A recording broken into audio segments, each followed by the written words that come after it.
There once was a man who lived among mountains. All his life he dreamed and investigated dreams and legends. He studied other countries, other cultures, and other ages. He was a traveler, a scientist, and a scholar. His dreams have changed our ideas.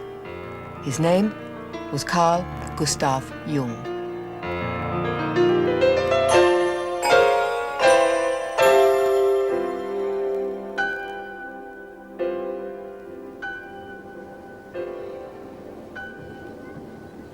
My dear friend, Dr. Jung, I receive your always welcome letter. Indeed, I am very glad to hear from you. What I told you the day we was top the roof, you understand me correct. And also, I will tell you more that you can write in that book.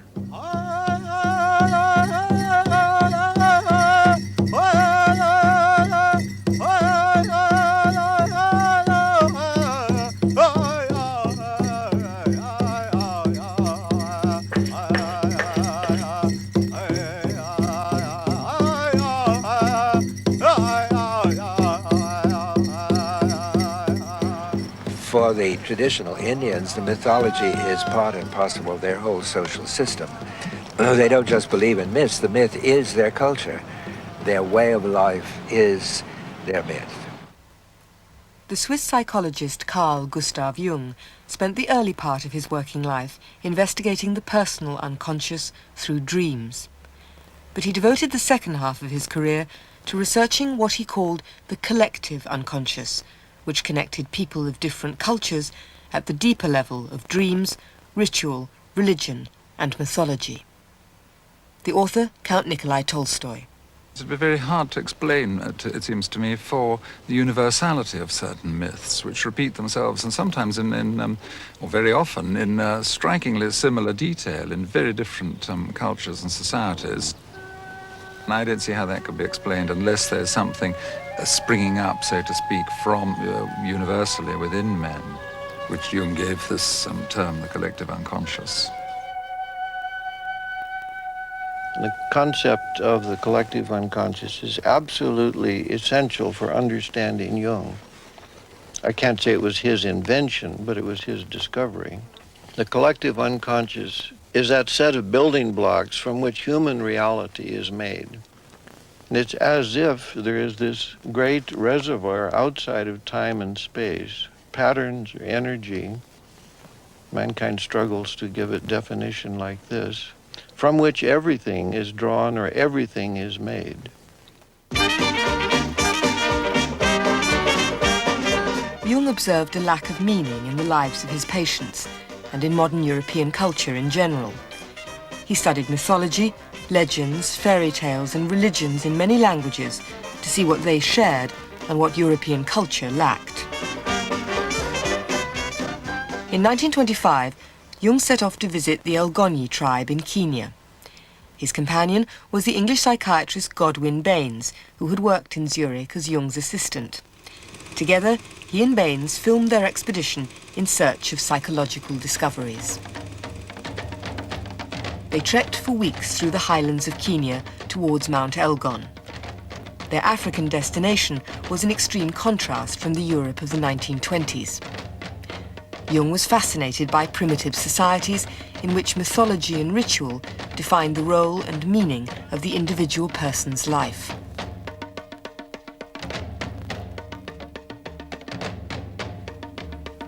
Jung was 50 and white-haired. The African tribesmen honored him with the title Mzi, or Old Man.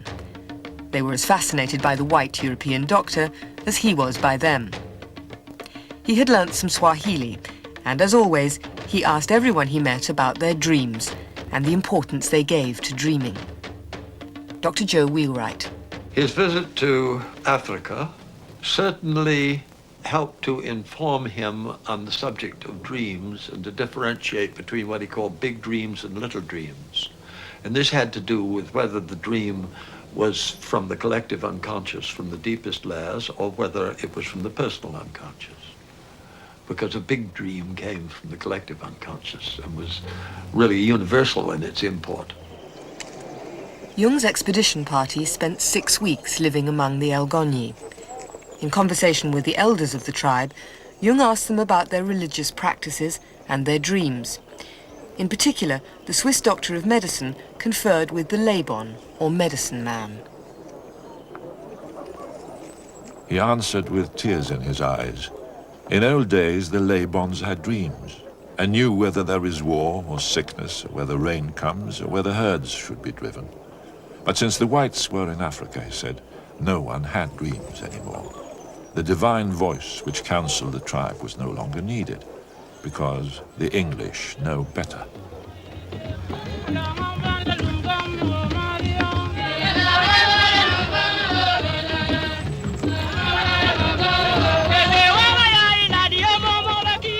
Our camp life proved to be one of the loveliest interludes in my life. I enjoyed the divine peace of a still primeval country. Never had I seen so clearly man and other animals. Thousands of miles lay between me and Europe, mother of all demons. In traveling to Africa to find a psychic observation post outside the sphere of the European, I unconsciously wanted to find that part of my personality which had become invisible under the influence and pressure of being European. Jung's journey to Africa was his longest and most dramatic adventure into unknown psychic territory.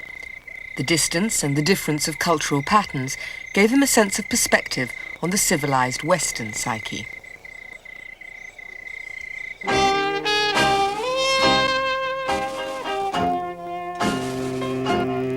Jung had first visited the United States with Sigmund Freud in 1909. 3 years later, his reputation in America growing rapidly, Jung was invited to visit St. Elizabeth's in Washington, D.C., then, as now, the principal psychiatric hospital in the United States. He wanted to discover whether black patients there had the same sorts of dreams as white Europeans, a question no one had ever asked before. Unlike the men and women at St. Elizabeth's today, the patients of 75 years ago had never been asked about their dreams. When Jung talked to them, he found that the dreams, fantasies and artwork of Negro patients reminded him of his European patients' dreams, and that both contained ideas and images found in ancient mythology. In all probability, the most important mythological motifs are common to all times and races. I have, in fact, been able to demonstrate a whole series of motifs from Greek mythology in the dreams and fantasies of purebred Negroes suffering from mental disorders. Back in Switzerland, Jung put his observations to use in the work to which he always returned, that of healing the psyche. Through my acquaintance with many Americans and my trips to and in America, I have obtained an enormous amount of insight into the European character.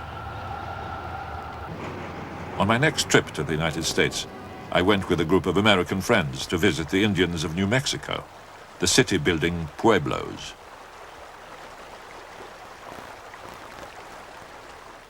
Jung visited Taos Pueblo, the oldest settlement of the Pueblo Indians.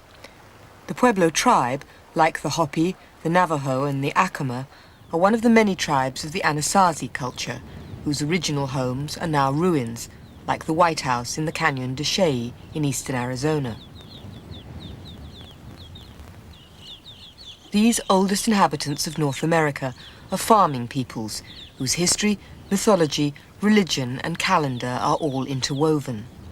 Their tradition is one of living close to the earth and the elements, attuned to the seasons, related to their gods. For them, the earth is mother and the sun father. In 1923, Jung visited New Mexico and went with friends to Taos, anxious to know more. Dr. Joe Henderson.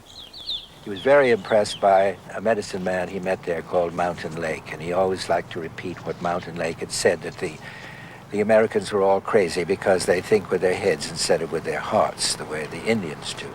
Mountain Lake shared with him the Indian religious view that their rituals help the sun to come up every day. And that without their help, the sun would stop coming up. And that piece of information and the meeting of a living embodiment, a representative of such a way of life, struck a very deep chord in Jung. Mountain Lake was the English name of Oquia Biano, a Pueblo elder who talked to Jung about the tribal life of the Taos Indians in the 1920s and about their traditional religion. His granddaughter Martha Suazo still lives in Taos and has preserved the letters which Mountain Lake wrote to Jung later. My grandfather was Oquia Biano, Blue Lake Mountain, and also known as Antonio Maraval of the Taos Pueblo tribe. He was a member of the Taos Pueblo Council, and he lived here until he died. My dear friend, Dr. Jung, many moons gone by since I hear from you. I've been thinking of you many times to write to you, but I lost your address. You corresponded with a lot of people, and as a child, I was always over at his house, and I would see some of the letters that some of the people would write to him. My dear friend, Mountain Lake, it was very nice of you indeed that you wrote a letter to me. I thought you had quite forgotten me. I often thought of you in the meantime, and I even talked of you often to my pupils. Are your young men still Sometimes he would be sitting there. He had a big table. It was a dining table, but he used it for a desk, you know, and he had all his boxes of paper and whatever, you know, and he would be sitting there sometimes writing letters to people. 10 years after our religion is destroyed, the whole world will see that we have been working for the whole world. As I told you, our great Father, the Sun, is the one who supports the whole world. And that's our duties to help our great Father, the Sun.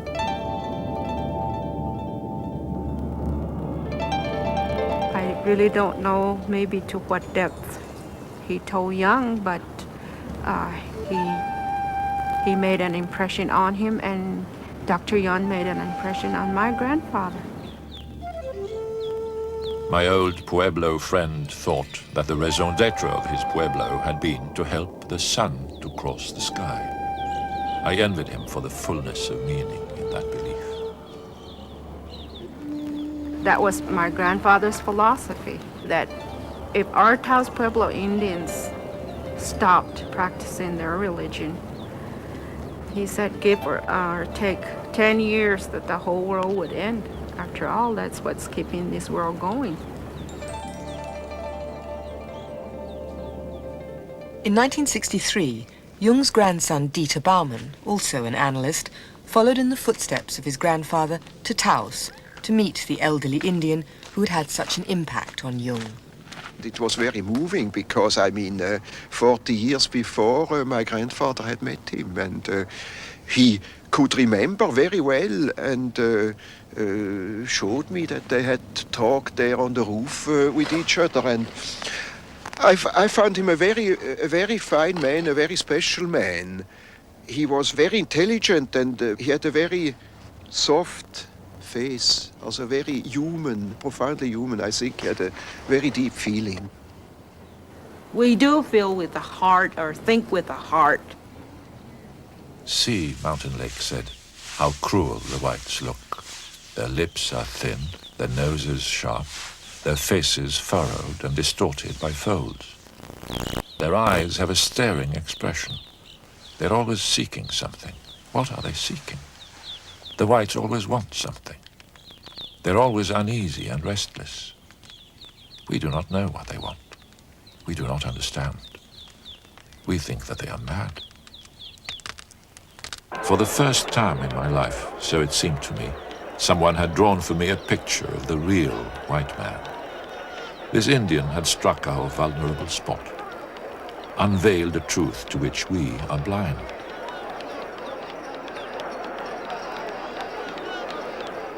Indian religious rituals have two main forms: ritual dances to honor the gods and to assist in the successful progress of farming and harvesting, and chants by medicine men.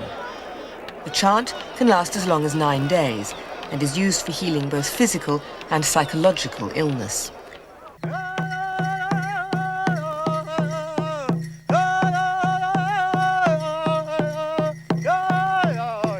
In Taos, Jung witnessed ceremonial dances like the eagle dance. To the Pueblo Indians, the eagle and the buffalo are both sacred animals.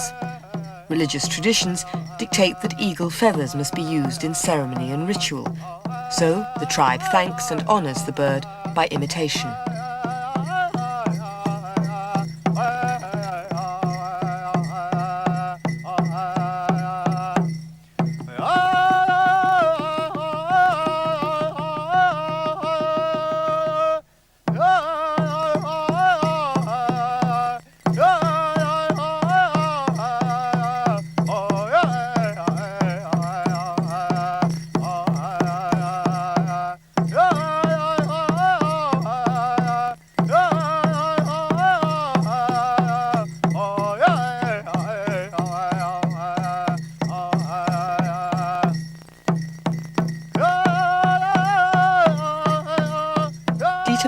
Also saw Indian rituals.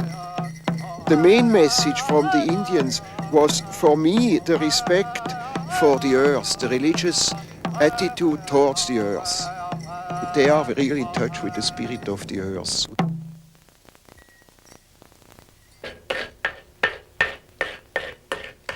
Lily Salvador is a traditional Indian potter in New Mexico. That rock was left here for my mother by her mother. She had used it to grind either corn, or what I did was grind the pottery shards and our clay on there to make it real fine. The shards are from in the hills. When we take a hike, we find them and we bring them back because they're used back into our clay, used as a temper. So it's an old and a new pot put together. What Jung and Bauman both encountered was a culture where religion, history, ritual and mythology are fully integrated. The new clay is found at a secret place. Only the potters know where to get it, and there's no road to it, so we just have to carry it on our backs. I don't think if anybody else, like the Anglo or anybody else, if they learned how to form the pot, they won't have that feeling of the clay or just the touch of our ancestors there.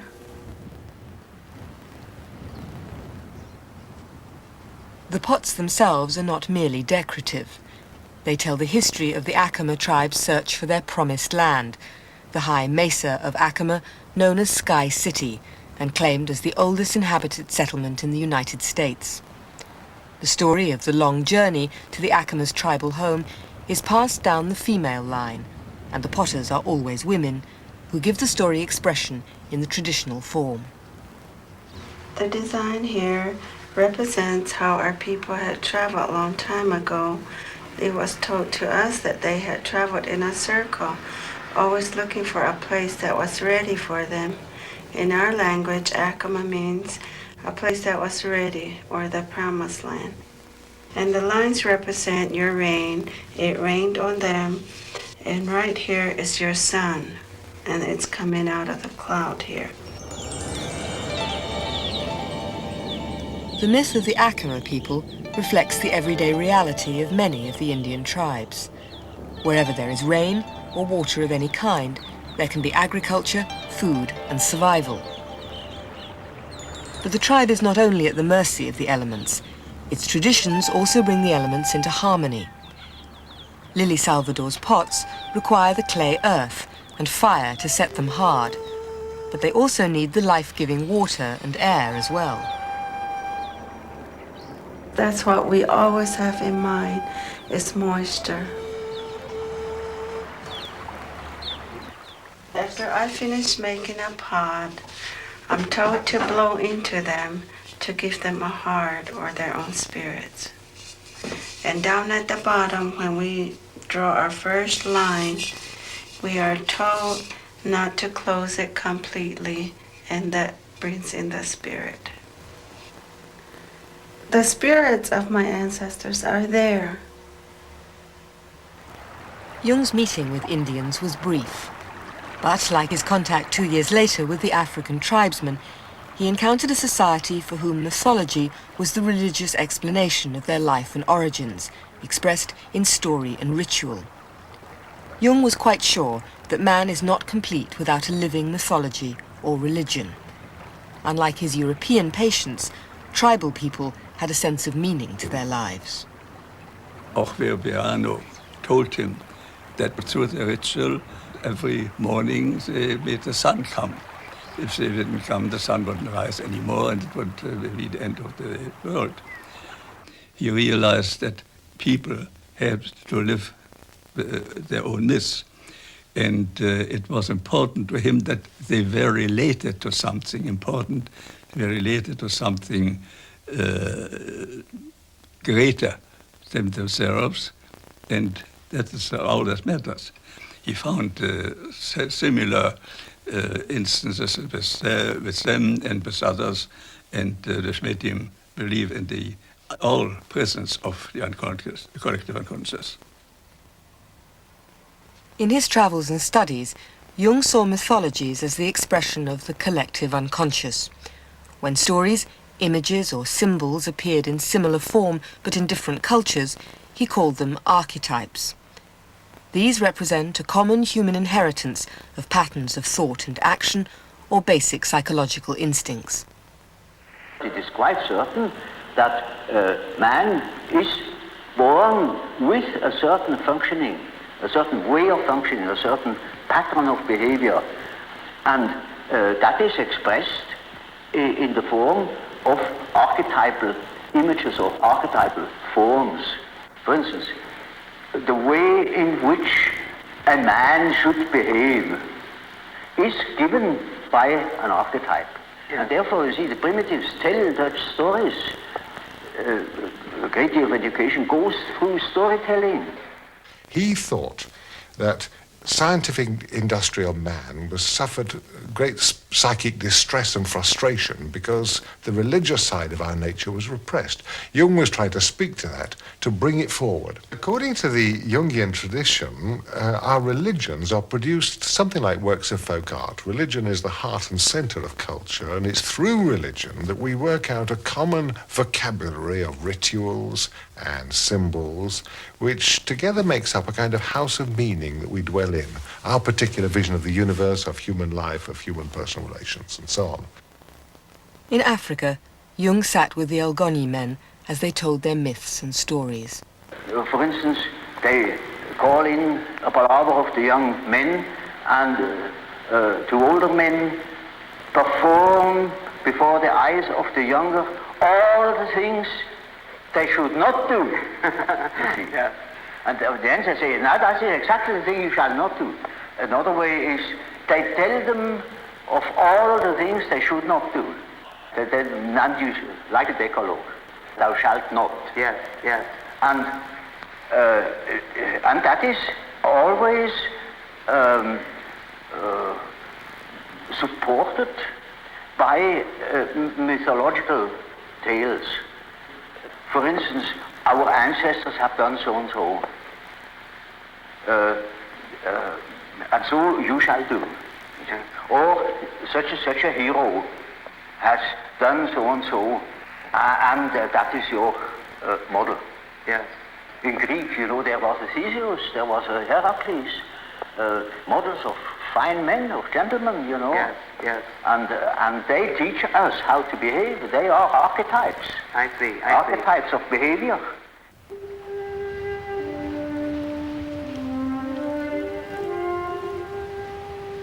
In his research and travel in Africa, America and Britain, Jung absorbed mythological material, and above all images, to relate to his patients' dreams and the images of their unconscious. And everywhere he found evidence of the collective unconscious.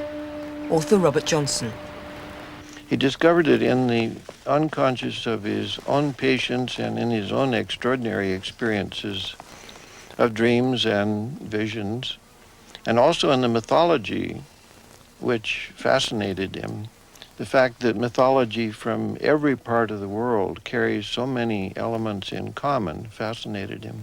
Well, there are certain myths that are timeless and universal, such as the hero myth, the trickster cycle which you find among the American Indians or among African natives or in Australia or anywhere. These are on a primitive tribal level, but they can be found in the dreams of modern people just as well. And they are found in the Far East as well as in the Christian West. We think we are able to be born today and to live in no myth, without history. That is a disease. That's absolutely abnormal, because man is not born every day. He is once born in a specific historical setting with the specific historical qualities, and therefore he is only complete when he has a relation to these things. But a myth is a story which, to those who told it and who heard it, was a believable story and a real event that actually took place. But it is, in fact, an exemplary story. It illustrates or exemplifies essential factors in human existence, or it accounts for things like the creation of the world or of certain human situations, but told in the form of a story. Mythology is not only tribal, foreign and primitive. The Arthurian legends survive in Britain, and when in England to see Godwin Baines, Jung and his wife made a point of visiting Glastonbury, one of the most evocative sites of Arthurian mythology. Count Nikolai Tolstoy. It is a British myth. It's the British, the matter of Britain, as they call it, but it was called the matter of Britain on a continent, and it has been accepted the world over. You could almost call it the myth. And I suppose because it fulfills so many archetypal patterns, and Arthur, of course, is the archetypal king. He later became a figure who was believed to be sleeping beneath a mountain in a cavern surrounded by his knights, to be called again in the hour of need. Well, there again, the idea of retiring into the heart of the mountain and living on there, as I'm sure, this descent back into the unconscious. Many visitors today are drawn to a site which has only vague mythological connections. Underneath Glastonbury Tor, legend has it that the Holy Grail is buried, the object of the constant quest of King Arthur and his knights. I think it is fascinating that these places draw people, and they don't just draw them because they're beautiful. I mean, the Tor is very striking, but it's the strikingness, I think, which is probably the key. It looks different, it feels different, and that's how it occurred to early peoples, and so they invested it with this numinous quality.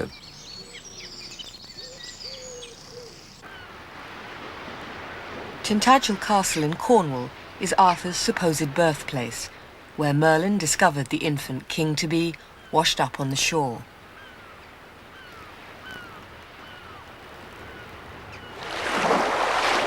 In the case of Tintagel, there isn't really any very good evidence to link it to the story of Arthur. The fact is that people simply do invest these places with a numinous quality without knowing, and it's not necessary really, to know the true story of what lies behind it. In a sense, you can say the facts are dispensable. There must, one would suspect, be a need, and that is certainly the case with myth, that all societies, certainly up until quite recently, lived by myths, and we have our own, maybe distorted myths, and where we don't have them, probably our state reflects that.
If you break up a tribe, they lose their religious ideas, the treasure of their old traditions, and they feel out of form completely.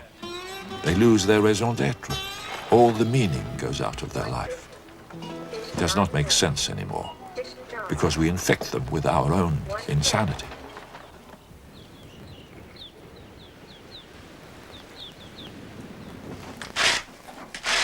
Traditional tribal people understand the importance of retaining their religions and staying close to their myth. Jung recognized Mountain Lake's idea that the Pueblo Indians think with the heart as a source of psychological health. In eastern Arizona, the Navajo Indians have their reservation.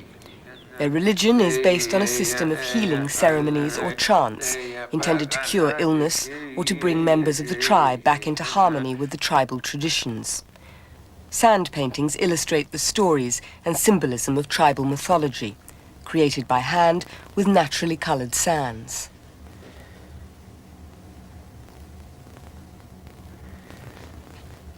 Many Jungian psychologists have followed Jung's footsteps to visit the Indians of New Mexico and Arizona.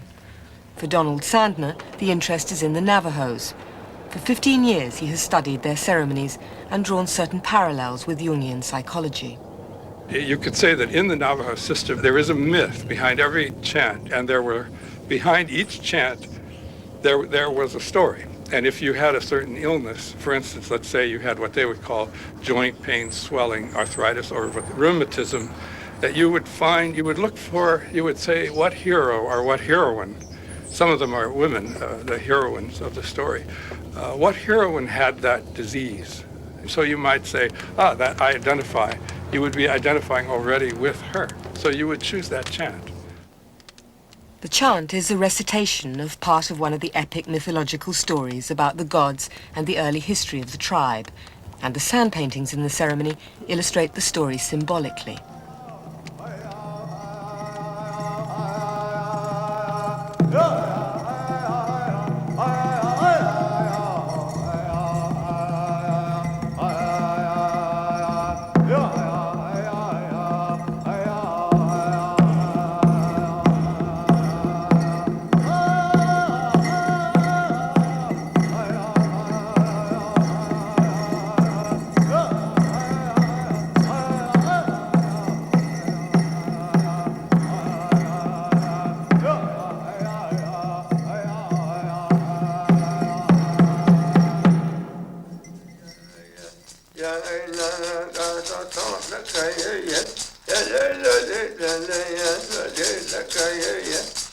But then the patient comes in and he identifies by sitting on some part of the sand painting.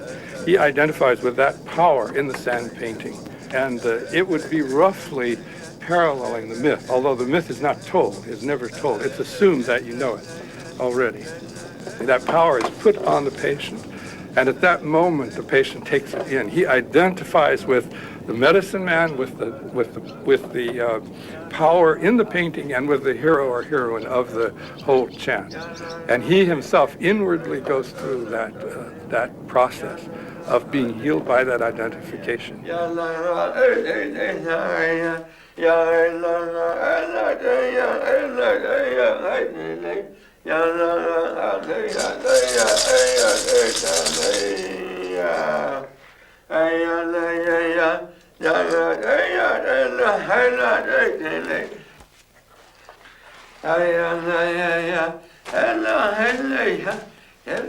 In the Navajo, they say that if the patient doesn't believe and actively, he has to not only believe, but actively concentrate on what's going on.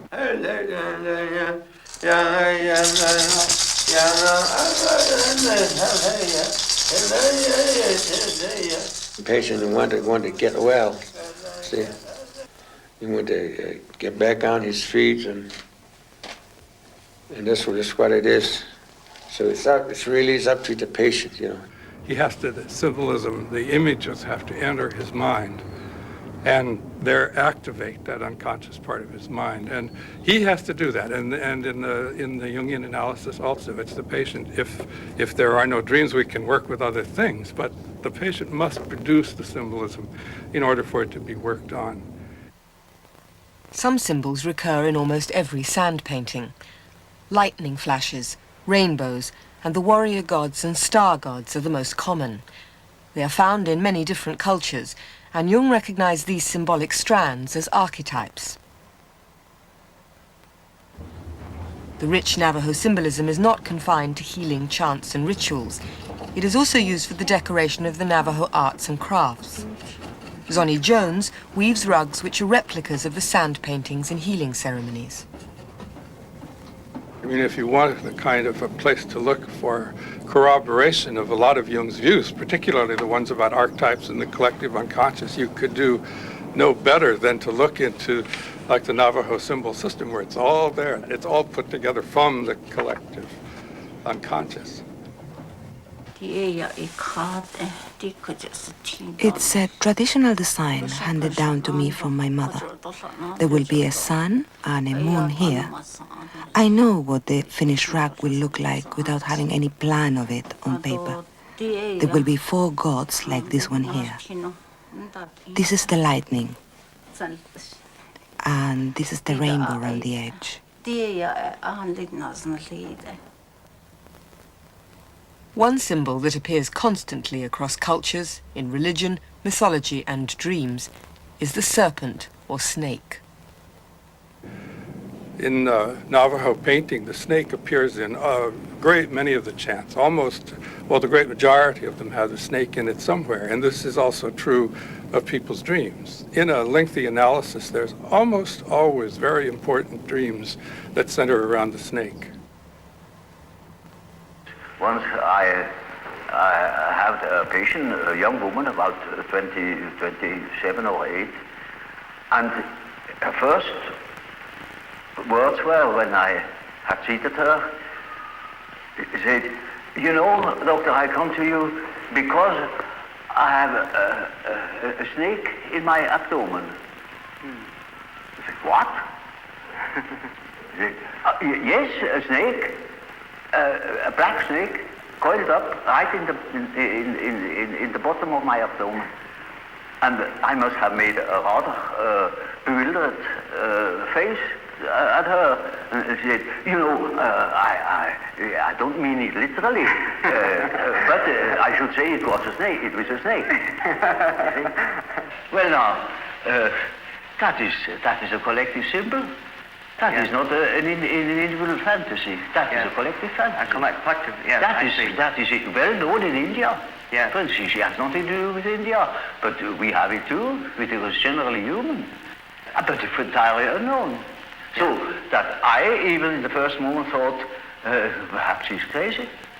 But she was only highly intuitive. It is in India known. It is the basis of a whole philosophical system of Tantrism.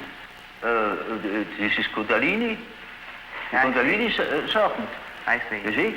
And that is something known to some few specialists. Generally, it's not known that we have a serpent in the abdomen. Yeah, yeah. But that is a collective, you see? Yeah, that is a collective dream or a collective fantasy. Yeah. Well, the snake is one of the best symbols of the unconscious itself because it seems so far away from human consciousness and feeling. It seems to have an autonomous life of its own, and therefore it inspires fear, but at the same time it inspires curiosity and a kind of beauty that relates it to the possibility of a sort of earth wisdom. So Jung thought it represented the kind of lower nervous system, the spine and the lower parts of the brain stem, so that was the snake, that deep, unconscious, cold, sort of inhuman power that governs us, even when we don't know it. The serpent is wise only because it doesn't close its eyes. You know, they have no eyelids, so that they can't close their eyes. They seem to be eternally awake and aware. And by projection, man might think that he could also acquire that kind of awareness. The symbol itself, such as these things we've been talking about, these snakes, these animals, these things you dream about, have a power of their own that can be healing. Besides his travels and scholarly research, Jung's true work was the healing of his patients in his house on the lake at Kusnacht. Jung left no case notes of the patients he saw for analysis, but at the Jung Institute in Kusnacht there is a large collection of the paintings which he encouraged his patients to produce, extending and illustrating the dream images of their unconscious. Michael Edwards is the curator of the archive. The clue to the healing, or the way into the work, was really through the imagination, and so he would encourage his patients to amplify and make more of their material, because the unconscious seems to work in images. It's if that's the language of the unconscious, and therefore for the person consciously to work with their images in a spontaneous way would put them in touch with themselves. Whether in single images produced by patients or whole series of paintings, parallels with sand paintings and other mythological or religious images can be seen. The symbols individually have force, and the patient creates a mythological narrative in pictures. I think I have certainly learnt from Jung that the role of the image, even if it's an image as imagined, that it has an authority, that the image is not something simply in order to make a clever psychological diagnosis and then throw it away, but the image has power and value of its own.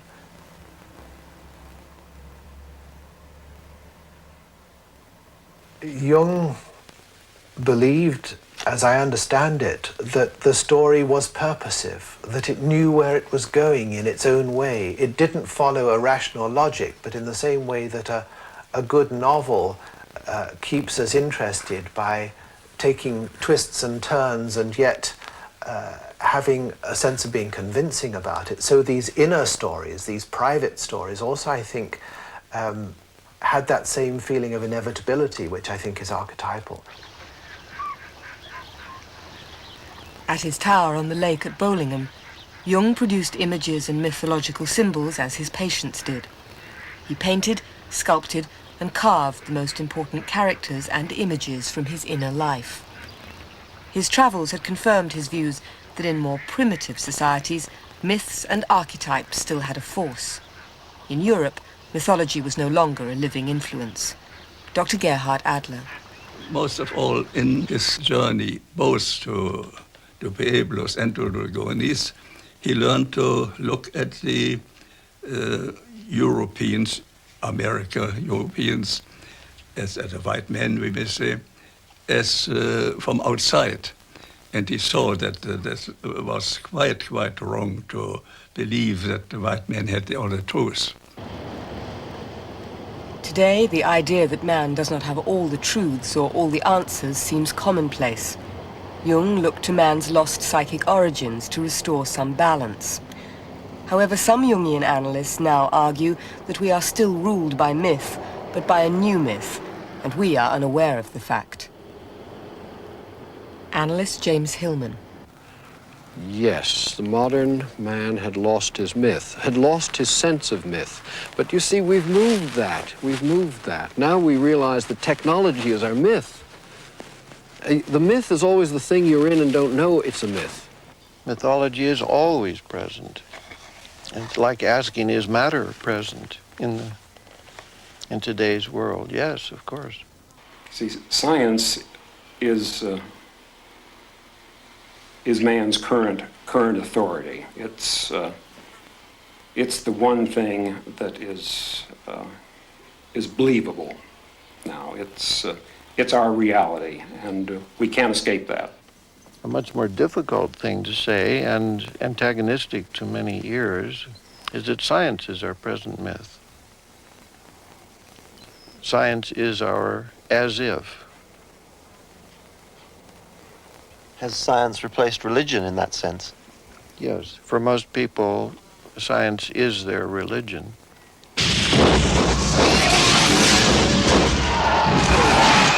The same thing applies to science fiction. It's a modern mythology.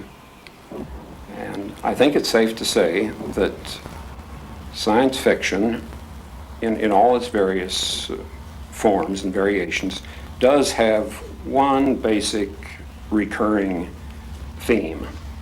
It's the theme of extraterrestrial intelligence in one form or another. It has a multitude of forms it can take, but that's the basic idea. And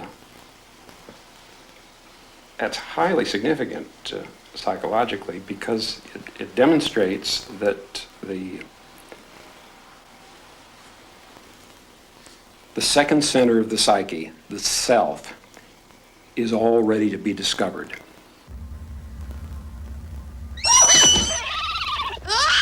For San Francisco analyst John Beebe, the massive appeal of science fiction films like the Star Wars trilogy comes from combining the archetypal fantasy of extraterrestrial life with characters which represent our own contemporary culture. I'm not going to let something tear it apart.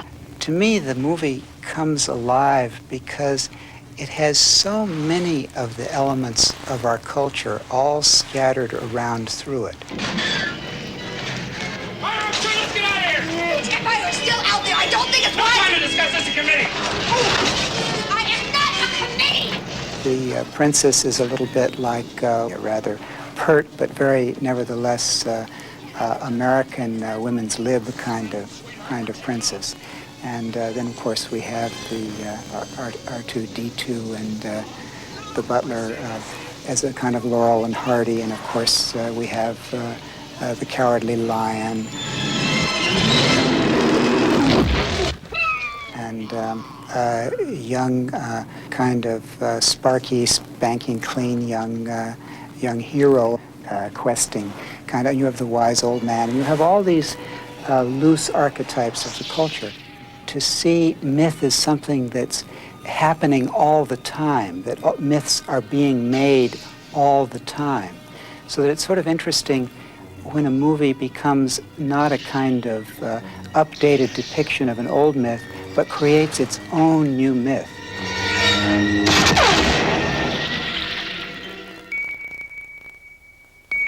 As we send our spacecraft beyond the solar system, carrying coded communications from the human planet, perhaps science fiction expresses the idea that humankind cannot, after all, rely on the intellectual, conscious life alone. Analyst James Hillman sums up Jung's travels as a way of learning through first-hand experience what the European psyche had allowed to become hidden. Remember, always Jung has a theory in his actions, and the theory was that the cultural overlay disguises archetypes more than it reveals them. That was part of what Jung was doing with his travels. And there's no doubt that it's you see things you don't see in our ordinary culture. Old Mountain Lake said to me, "We are the people who live on the roof of the world. We are the sons of the sun, who is our father. We help him daily to rise and to cross over the sky. We do this not only for ourselves, but for the Americans also." He correctly assumes that their day, their light, their consciousness, and their meaning will die when destroyed by the narrow-mindedness of American rationalism. And the same will happen to the whole world when subjected to such treatment. We've lost certain ancient myths or connection to the world as mythical, but we're still living myths. We can't ever step outside of a myth. We're in one now. We're in one in television as a myth. We're in one, and it carries us as whatever we're doing.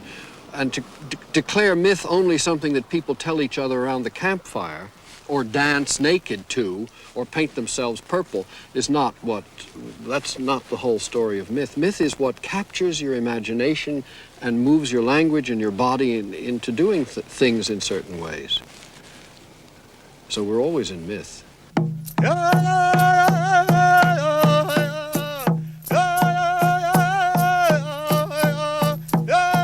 In Africa, New Mexico, England and Switzerland, Jung's discovery of the collective unconscious unites humanity at an instinctual, mythical, imaginative level.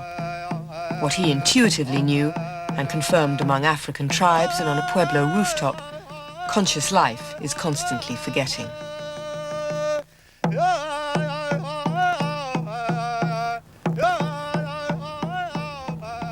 My dear friend, Mountain Lake, are your young men still worshipping the Father Sun? I am busy exploring the truth in which Indians believe. It always impressed me as a great truth, but one hears so little about it. All you tell me about religion is good news to me. There are no interesting religious things over here, only remnants of old things. I was glad to hear that you are in better health than when I saw you. I'm sure your tribe needs you very much, and I wish that you will live still many years. As ever, your friend, C.G. Jung.